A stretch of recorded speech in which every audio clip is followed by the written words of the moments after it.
Më thojnë mos bë shumë mas fëmis tanë, se veç nana edhe baba i bin mësysh fëmis vetë, kërkush tjetër jo. Pjesërisht është e sakt kjo, po jo e tëra si fjali. Baba dhe nana i bin mësysh, edhe është e vërtet që duhet të mos me lëshu shumë zamër, thot ajo fjala e popullit, dhe më thonë me një mesatare, pastaj se herë të pëlqen diçka të aj edhe e dënë fëmin tanë, thuj masha Allah të barakallah, masha Allah të barakallah. Kjo tjetra pastaj lexoja surët të cilat i din. Për shembull, prej sunetit pejgamberit sallallahu alaihi wasallam është me lexu surën Fatiha. Elhamdulillahi rabbil alamin, edhe kështu me ka pak më apo ka ftyra.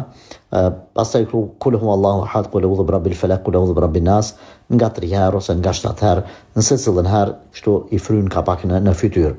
A është vetëm prind i bin mësysh? Jo, i bin edhe njerëz të tjerë mundën mira mësysh, por është e vërtet se prind mundën mira ma shumë se ata janë në stop me ta, ata janë në stop me ta.